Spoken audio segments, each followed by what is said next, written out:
Have you ever felt invisible right inside your own home? This is a fictional story inspired by real experiences, shared only to explore the deep loneliness that can exist in marriage. It in no way encourages or glorifies infidelity. You're sitting there folding one clean towel after another, listening to the low hum of the dryer, while inside your heart feels so empty it could make you cry.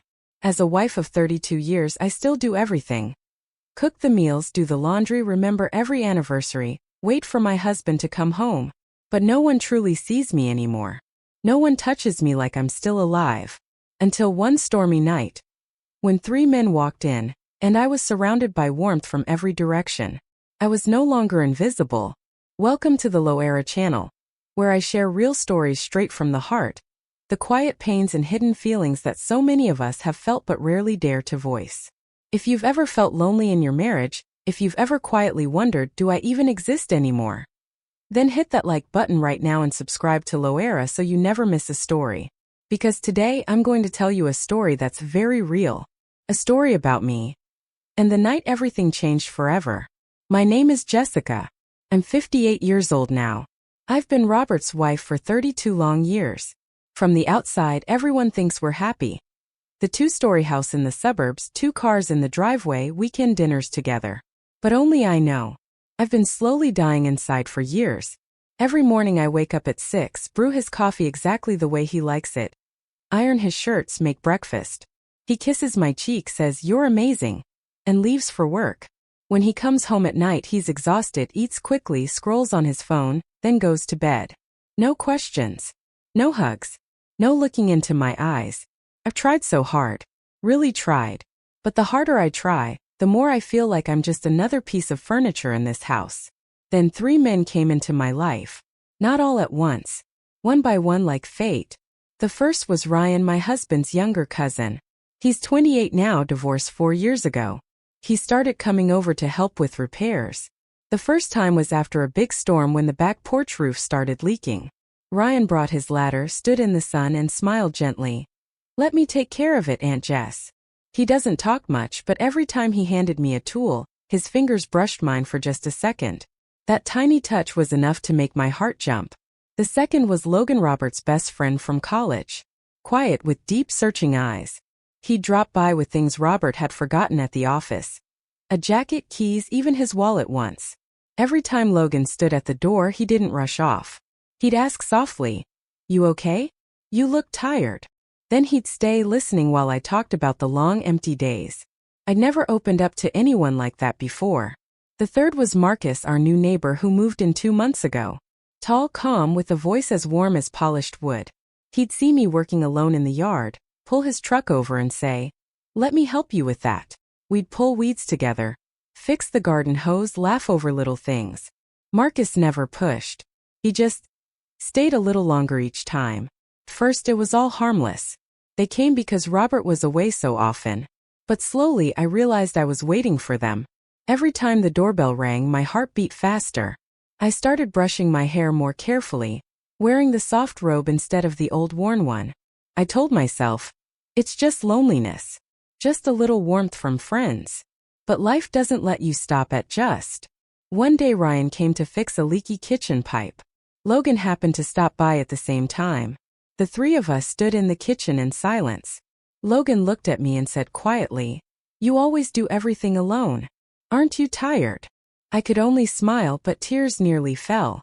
Marcus once stayed late to help clean out the garage. He handed me a glass of water, and his hand lingered on mine longer than necessary. No one spoke, but the air grew thick. Then came other moments. The night Ryan stayed late fixing the stair railing. We sat in the living room under the soft yellow lamp. He asked, "Have you ever felt like you're disappearing?" I nodded. The evening Logan brought dinner because Robert was on a trip. We sat at the kitchen table and he said, "You deserve to be seen."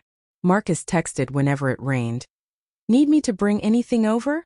Every message, every visit made me feel alive again. I knew it was wrong. I knew I shouldn't, but I couldn't stop. For the first time in 32 years, someone saw me. Someone listened. Someone stayed. Before we go further into the story, I want to take a moment to say a heartfelt thank you to everyone who's subscribed and walked this journey with Hloara. Your support is the biggest reason I keep sharing these honest, raw stories. If you're watching this video right now, please hit like and subscribe so you don't miss what's coming next. And please leave a comment below. Share what you think about this story. I really want to hear from you. Have you ever felt trapped in a similar situation? Drop your thoughts right now. Hloara is waiting to read every one of them. And then, the storm night came. Robert was away on another business trip. The weather report warned a Category 13 storm would hit around midnight. I was folding towels in the laundry room when I heard urgent knocking at the door. All three of them stood on the porch, soaked to the bone, holding flashlights and emergency supplies. Ryan said, "We were worried about you being alone." Logan and Marcus nodded. I didn't turn them away. I opened the door wide. Power went out at 10:30. The house plunged into thick darkness. We carried candles to the laundry room, the warmest spot because the dryer still held some heat. The four of us sat on the floor, backs against the machines. The air felt heavy. All we could hear was the wind howling outside and each other's breathing. No one spoke for a long time. Then Logan whispered, "Have you ever felt like you're disappearing?" I stayed silent. Marcus gently touched my wrist. Just once. Ryan moved closer until his shoulder brushed mine. And then, no more words. They didn't rush. They moved slowly, as if they'd waited for this moment for years. Ryan stood first, gently pulling me up with him. Logan and Marcus rose too. In the faint flicker of candlelight, three men surrounded me. I felt warmth from every side. Ryan stood in front, arms sliding around my waist, drawing me against his chest. Logan was to my left, his shoulder against mine, warm breath brushing my skin. Marcus came from behind, wrapping his arms around me, hands slowly tracing my back, patient and steady. I stood in the center, completely enveloped. My soft robe slipped gently from my shoulders, falling quietly to the floor in the near darkness lit only by dying candles. In that moment, my skin felt the warmth of three men surrounding me from every direction for the first time. A shiver ran through my whole body. Not from fear, but from the overwhelming feeling of being held and cherished, something I had longed for through 32 long years of loneliness inside my own home. Ethan stood right in front of me, his arms tightening gently around my waist, pulling me close to his chest. I could feel his heart pounding strong and fast, as if he too was holding back the most intense rush of emotion he'd ever felt. His eyes looked at me with such tenderness mixed with a deep desire to protect, as if he wanted to say he'd waited far too long for this moment to hold me tightly and never let go. To my left, Logan drew closer, his shoulder against mine. His hand softly stroked along my arm, every movement slow, full of care and understanding. His breathing grew heavier, and I felt the slight tremble in his fingers. Clear proof that Logan was feeling the same overwhelming surge I was. He said nothing, but the way he kept me close felt like a silent promise that he had seen all my hidden pain and wanted to erase it with his own warmth. From behind, Marcus held me firmly, his solid chest pressed against my back. His strong arms wrapped around my waist, holding me steady as if he feared that letting go for even a second would make me vanish into the darkness. I could feel the clear tremble in his fingers, his hot breath against the nape of my neck. Everything rising so intensely that he had to tighten his hold just a little more, as if Marcus himself could no longer contain the flood of emotion inside him. 3 sets of arms held me tight from every side. 3 rhythms of breathing blended with my own quickening breaths. In that darkness we became one. All the loneliness, all the years of feeling invisible inside my heart, melted away. I felt truly cradled, truly valued in a way I never believed was possible. The emotion rose to its peak. My whole body trembled without stop. I closed my eyes tightly and let go completely into that warm embrace, letting the 3 men, Ethan, Logan, and Marcus, hold me in the center, as if together they were mending every empty space my marriage had left behind. It wasn't just warmth. It was the first time I truly felt seen, truly loved, and truly alive again. In that darkness, I was no longer the lonely woman. I was surrounded by warmth, held from every side, cherished, loved so deeply my heart felt like it might burst. We wrapped around each other, trembling together. No words.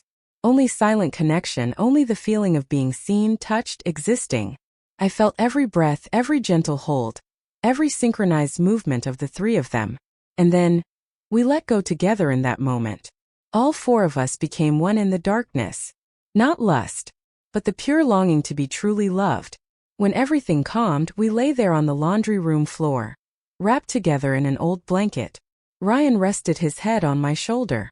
Logan gently stroked my hair. Marcus held my waist from behind. I lay in the middle of the three of them, and for the first time in so long I felt seen. The next morning the storm had passed. They left quietly. Robert came home that afternoon, kissed my cheek and asked, "Was everything okay last night?" I smiled and said, "Everything's fine." But inside I had changed forever. In the days that followed they still came by. We never spoke of that night. But their eyes were different. And so were mine. I know it was wrong.